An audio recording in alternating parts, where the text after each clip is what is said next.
Assalamualaikum warahmatullahi wabarakatuh. Selamat siang semuanya. Perkenalkan, saya Mirza Hanania Henanta dengan NPM 204230211. Pada kesempatan ini saya akan memaparkan tentang cara menganalisis dan menerapkan model pendekatan, strategi, metode, serta teknik pembelajaran IPS di sekolah dasar. Materi ini penting untuk membekali kita dalam menciptakan pembelajaran IPS yang efektif dan menyenangkan bagi siswa. Pendahuluan, pembelajaran IPS di SD bertujuan membekali siswa dengan pengetahuan dan keterampilan dasar tentang kehidupan sosial, budaya, ekonomi, dan lingkungan di sekitar mereka. Agar tujuan ini tercapai, diperlukan pemilihan dan penerapan model yang tepat, termasuk pendekatan, strategi, metode, serta teknik pembelajaran yang sesuai dengan karakteristik siswa dan materi. Dengan pemahaman ini, guru dapat menyusun pembelajaran yang menarik dan bermakna. Pada slide selanjutnya, definisi dan peran. Sebelum membahas lebih jauh, kita perlu memahami istilah-istilah penting.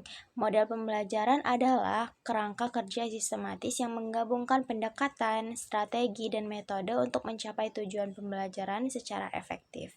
Pendekatan merupakan cara pandang atau filosofi pembelajaran yang memberi arahan luas. Strategi adalah rencana tindakan dalam aktivitas belajar yang konkret. Metode adalah cara pelaksanaan spesifik, dan teknik adalah langkah-langkah khusus yang membantu metode tersebut berjalan lebih optimal. Kelima komponen ini saling terkait dan harus dipahami secara menyeluruh untuk keberhasilan pembelajaran IPS.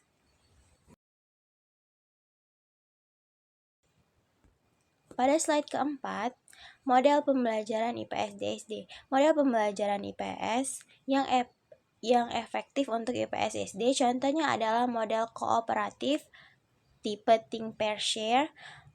Model ini melibatkan siswa dalam berpikir secara individu, berdiskusi berpasangan, lalu berbagi hasil diskusi tersebut ke kelompok lebih besar, meningkatkan partisipasi aktif dan kerjasama. Selain itu, model inquiry mengarahkan siswa untuk secara aktif menyelidiki fenomena sosial melalui pertanyaan, pengumpulan data, dan kesimpulan, melatih keterampilan berpikir kritis. Model selanjutnya yaitu model problem-based learning, juga populer, mengajak siswa menyelesaikan masalah nyata secara sistematis sehingga pembelajaran lebih aplikatif.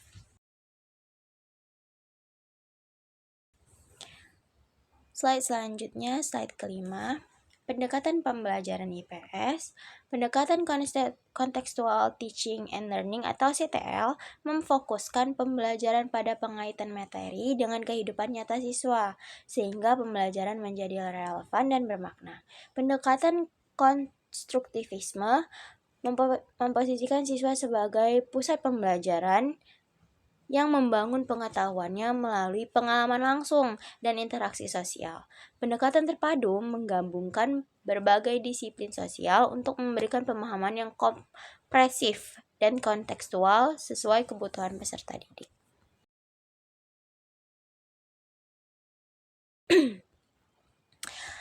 Untuk slide ke-6 yaitu strategi pembelajaran IPS. Strategi pembelajaran seperti diskusi kelompok memungkinkan siswa belajar secara kolaboratif dan bertukar ide. Penugasan proyek memberi pengalaman praktis terkait materi pembelajaran, meningkatkan keterampilan berpikir dan bersosialisasi. Strategi tanya jawab membantu melatih kemampuan analitis dan komunikasi siswa. Dalam menyusun strategi, guru harus mempertimbangkan tingkat kemampuan dan kebutuhan siswa agar proses belajar efektif dan menarik.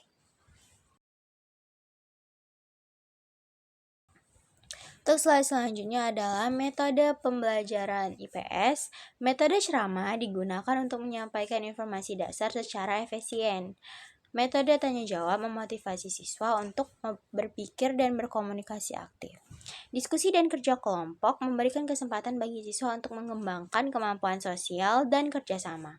Metode penugasan mandiri menumbuhkan tanggung jawab belajar secara pribadi. Kombinasi metode ini dapat diterapkan sesuai kebutuhan pembelajaran IPS.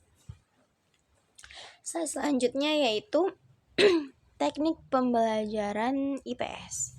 Nah, Teknik brainstorming digunakan pada awal pembelajaran untuk menggali ide dan pendapat siswa secara bebas dan kreatif. Teknik simulasi memungkinkan siswa memerankan situasi sosial guna memahami secara mendalam. Demonstrasi memberi contoh nyata yang mudah dipahami. Observasi mengajak siswa mengamati fenomena sosial di lingkungan mereka untuk belajar secara langsung, memperkaya pemahaman dan pengalaman belajar.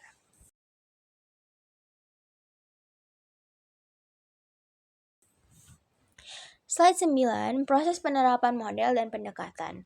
Penerapan dimulai dari analisis karakter siswa dan materi pembelajaran. Guru bisa memilih model dan pendekatan yang paling sesuai dengan tujuan pembelajaran dan kondisi kelas. Selanjutnya, guru menyusun dan melaksanakan kegiatan belajar secara sistematis dan partisipatif. Kemudian melakukan evaluasi dan refleksi untuk mengetahui efektivitas pembelajaran dan sebagai bahan perbaikan untuk pembelajaran berikutnya. Contoh penerapan model kooperatif dalam IPS. Sebagai contoh, dalam materi mengenai permasalahan sosial, siswa dibagi ke dalam di dalam kelompok heterogen. Mereka mengidentifikasi masalah, mendiskusikan penyebab serta dampaknya, dan merumuskan solusi yang dapat diterapkan di lingkungan mereka. Guru berperan sebagai fasilitator yang memandu diskusi dan memastikan seluruh siswa terlibat aktif sekaligus menanamkan nilai-nilai sosial yang positif. Slide terakhir yaitu kesimpulan, penguasaan model, pendekatan strategi, metode, dan teknik pembelajaran IPS yang tepat adalah kunci keberhasilan pembelajaran di SD. Dengan pendekatan yang kontekstual, interaktif, dan berpusat pada siswa, pembelajaran IPS akan menjadi lebih efektif, menyenangkan, dan bermakna. Sekian presentasi saya.